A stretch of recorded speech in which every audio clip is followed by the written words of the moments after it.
Maaga nga kaming pumasok sa salon dahil nga naman meron tayong mga booking na clients from Sun University dahil nga graduation nila ngayong araw. So nag-set up na tayo ng mga makeup set natin at naglinis na rin tayo ng ating mga makeup set.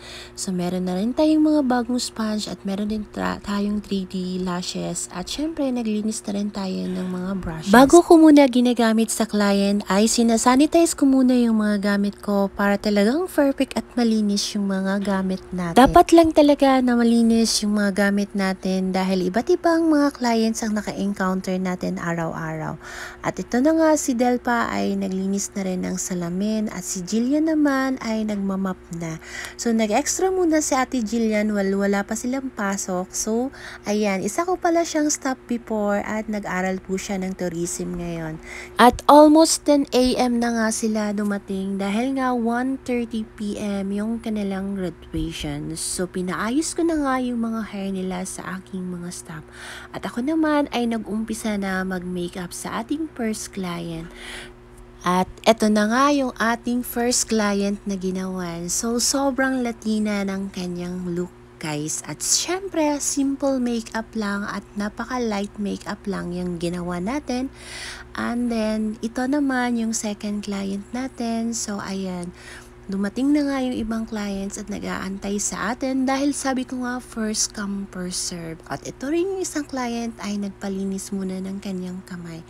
And then ito na yung second client natin na natapos na rin. So simpleng makeup lang din yung ginawa natin at napaka-light lang din. Dahil nga diba graduation nila at hindi nila coronation night. Charot. So ayan, ito naman yung ating third client and then ating fourth client. So, ako talaga yung nag-handle mag-makeup. Pali sila lang talaga yung mga gawa minsan ng mga hair. Dahil nga naman hindi ko na talaga kaya gumawa ng mga hair nila minsan.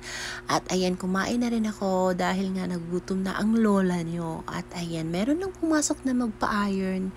And then, ito na nga yung mga clients natin. Then, this is it, yung kanyang face, guys. Sobrang Latina din niya at sobrang simple lang din yung beauty niya. At napaka-gorgeous niya, guys, dahil makapal yung kilay niya. And then, ito naman yung ating fifth client. So, simple lang din yung mga makeup natin na ginawa sa kanila. Dahil nga, graduation nga nila, guys. Hindi nila coronation night. Charot. So, ayan. Tinulungan na nga rin ako dyan ni Jillian. At, ayan. Ito na rin yung ating sixth client. Napaka-simple lang din ng kanyang makeup. So, napaka-light lang din. And then, ito na rin yung isa nating client. Sobrang ganda na din niya. At ayan, kitang-kita niyo yung kanyang makeup. Talagang napaka-simple.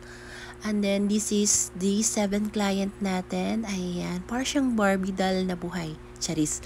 So, ito naman yung ating pinaka-8 client na the last but not the least. So, ayan, hinardo ko nga yung kanyang hair dahil gusto niya nga na i-updo ko yung hair niya. At kinurl ko na rin yung kanyang curtain bangs ng konti, guys. So, ayan na nga yung ating hairdo sa kanya. So, malinis at talaga namang napakaganda. So, ako yung nag-hairdo dyan, guys. Kahit gaano ko ka-busy, nakuha ko pa rin mag-hairdo sa kanya.